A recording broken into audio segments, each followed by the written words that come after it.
et bienvenue à ce second épisode du Grain Santé des professionnels.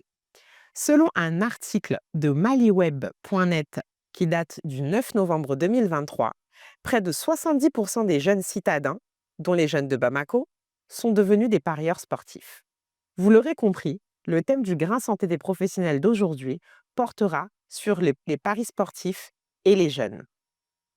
Pour ce faire, nous avons l'honneur de recevoir avec nous Monsieur Guy Diassana, psychologue consultant, diplômé de la Faculté des sciences humaines et des sciences de l'éducation de Bamako depuis 2016.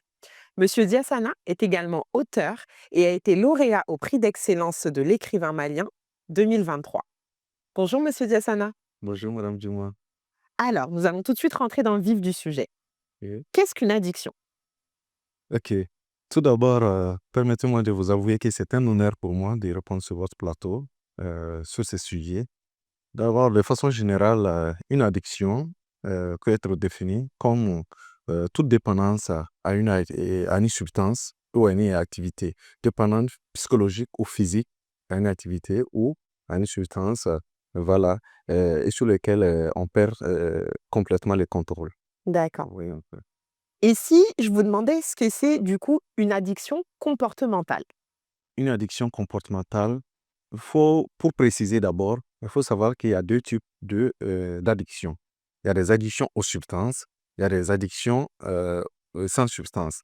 Les addictions aux substances peuvent être des addictions avec des substances licites ou des substances illicites. Les substances licites, c'est tout ce qu'on peut prendre comme alcool, le tabac, le thé, le café, etc. Ça, c'est licite.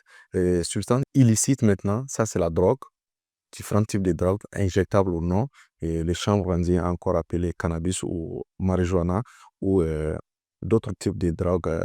Voilà.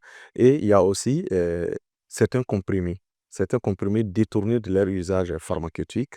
Donc ça entre encore en ligne de compte des substances illicites. Maintenant, il y a des addictions maintenant sans substance. C'est qu'on peut citer par exemple les écrans, les tablettes, téléphones, autres, télévision. Et il y a l'Internet de façon générale. Il y a les réseaux sociaux auxquels nous sommes tous soumis désormais. Vous voyez un peu. Et il y a des additions à certains types de travail. On appelle le workaholisme. Le workaholisme. Et puis, il y a des jeux. Il y a des jeux hasard, jeux d'argent et des hasards. Et je pense que c'est ça maintenant qui nous intéresse en l'occurrence. Mmh, d'accord. Merci beaucoup monsieur Diassana. Si vous deviez reprendre cette explication en bambara, une addiction comportementale en bambara, nous l'expliquer assez rapidement. Comment vous l'expliqueriez? D'accord. Bamanankan na an bɛ se k'a fɔ ko addiction comportementale o ye fɛn o fɛn ni mɔgɔ bɛ i yɛrɛ deli a la. I bɛ se k'i farikolo walima i hakili k'o deli a fɛn na. A bɛna se wagati dɔ la fo i yɛrɛ tɛ se k'i yɛrɛ bɔ a bolo. A ka di i ye i b'a kɔlɔlɔ dɔn. A ka di i ye ka bɔ a kɔnɔ mɛ i tɛ se. I yɛrɛ semako tɛ. Ni dugu jɛra n'e m'a kɛ dɔrɔn i tɛ lafiya. A bɛ n'a fɔ fɛn dɔ b'i jɛ. Ni te ye mɔgɔ ta walima ni sigɛrɛti ye mɔgɔ ta. N'a m'a min a tɛ lafiya. Gulɔ fana bɛ ten tɔ. Bon, n'an bɔra o kɔnɔ an bɛna telefɔni ni tele ni fɛnw na. Bi bi in na mɔgɔ caman bɛ yen, an caman yɛrɛ bɛ ten tɔ. Ni min dugu jɛra n'i ma maga telefɔni na dɔrɔn a bɛna fɔ ko wɛrɛ bɛ yen. F'i ka connection kɛ.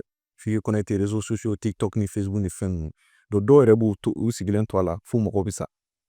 U ka ciw bɛ na u bɛ dɛsɛ ka wuli ka t'u ka ci kɛ ala ni u sigilen don telefɔni na. Donc olu bɛɛ ye fɛnw ye, fɛn min bɛ se ka kɔlɔlɔ yɛrɛ se an ka ɲɛnamayaw ma. D'accord. Merci beaucoup Diassana. Maintenant, les paris sportifs, on est d'accord qu'on les place dans la famille des addictions sans substance, des addictions comportementales. Qu'est-ce que vous pouvez nous Qu'est-ce que vous pensez des paris sportifs en tant que psychologue? Quel regard est-ce que vous portez dessus? D'accord. Et en tenant compte de la précision que j'avais faite en amont sur les catégories d'addiction, maintenant les jeux, les paris sportifs, on peut, en tant que professionnel de la santé, on les classe maintenant dans les comportements addictifs sans substance. Des comportements addictifs, notamment des jeux d'argent et des hasards. Vous allez constater que, contrairement aux autres types d'addiction, ce qui caractérise ces jeux, leur particularité, c'est leur caractère ludique et puis pécuniaire. ce qui n'existe pas dans les autres addictions. Ici, le caractère ludique, c'est la distraction, le plaisir que les joueurs, les parieurs éprouvent en le faisant. Maintenant, il y a l'aspect pécuniaire qui est là. L'aspect pécuniaire, c'est que les gains que ça promet. Vous voyez un peu.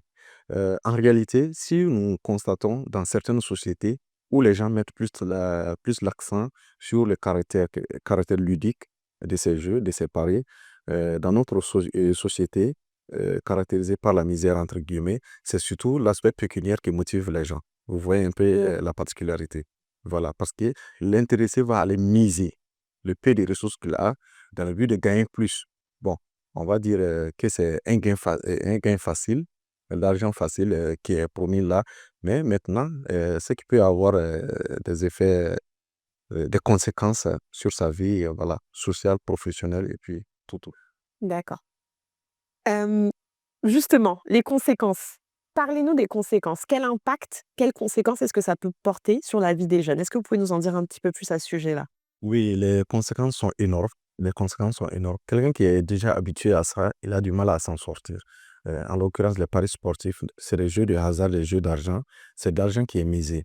Vous allez voir quelqu'un, un jeune qui a peu de ressources, euh, et le peu d'argent qui lui reste, il va mettre ça dedans. Donc, maintenant, ça, s'il perd, ça augmente en lui une certaine frustration. Maintenant, la conséquence est, on peut, on peut minimiser quand c'est son propre argent, en fait. Mais maintenant, quand la personne manifeste, manifeste une addiction à ces jeux, il va vouloir miser tous les jours, tous les jours. S'il n'a pas de revenus qui puissent supporter ça, ça va de soi qu'il va miser l'argent d'autrui. Vous ne pouvez pas lui confier à ces gens de personnes votre argent. Vous ne pouvez pas commissionner ces gens de personnes. La dernière fois, quand je causais avec un jeune, il disait il avait cité un cas où il y avait un ami qui avait misé l'argent de son service à une certaine hauteur et sans l'aide, sans le soutien, la cotisation de ses amis, il serait envoyé en prison. Et ce n'est pas un cas isolé. De nos jours, nous rencontrons ces genres de cas, de situations à longueur de journée où des gens sont partis et miser tout leur argent, tout leur salaire, ou bien l'argent de leur service, ou bien l'argent d'un proche qui les avait commissionnés pour aller faire peut-être un dépôt ou bien acheter autre chose. Et vous voyez, ça c'est de façon sociale et professionnelle. Maintenant, quand on va évaluer la chose de point de vue psychologique, les conséquences psychologiques, c'est qu'il y a la frustration d'abord qui peut pousser au stress. Stress et adopter des comportements anxieux, au pire des cas de dépression ou certaines formes de troubles psychologiques plus complexes et qui peuvent même provoquer chez l'individu des comportements, des tendances suicidaires, au pire des cas. Ou tout simplement d'autres troubles de comportement plus complexes tels que l'isolement social, pour citer Dr Boubacar Amadoun Maïga de la psychiatrie du CHU de Poingé, sur un article que j'ai lu sur MaliWebNet. Donc, vous voyez un peu, les conséquences sont énormes. Les conséquences sont énormes. Oui. D'accord. Vous avez parlé, du cas d'un jeune justement qui misait l'argent, de son service, donc de l'argent qui ne lui appartenait pas et qui du coup a évité la prison grâce à la aux cotisations, de son groupe d'amis, pardon. Est-ce que vous pouvez nous parler du lien entre comportement, addictif aux paris sportifs et augmentation de la délinquance? Oh oui, rien qu'en observant le comportement de ces victimes, vous allez voir que non seulement ils ne peuvent plus garder de l'argent, ils n'ont plus de revenus, ils ne peuvent pas faire d'économie, mais vous allez voir qu'ils sont toujours en difficulté avec leurs proches, leur entourage. S'ils sont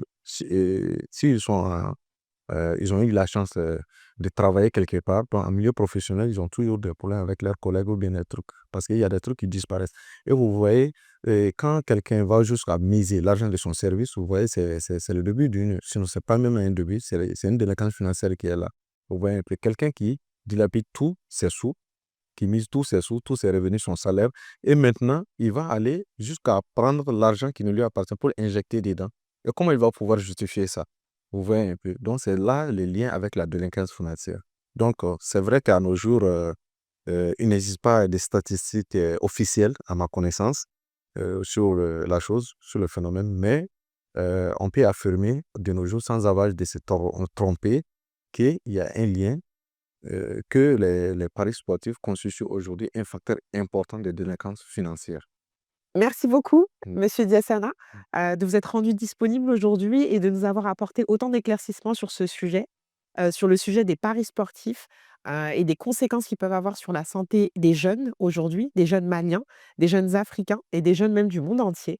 C'est devenu une réelle problématique de santé publique et pour nous, il était important, d'attirer l'attention dessus grâce au Grain Santé des professionnels. Merci à vous qui nous avez, suivis aujourd'hui. Nous vous invitons du coup à poser des questions en commentaire. On essaiera d'y répondre le plus rapidement possible et surtout, n'hésitez pas à partager cette vidéo autour de vous, car on connaît tous une personne qui est victime, pour reprendre les termes de Monsieur Diassana, des paris sportifs aujourd'hui. À très vite pour un prochain épisode du Grain Santé des professionnels.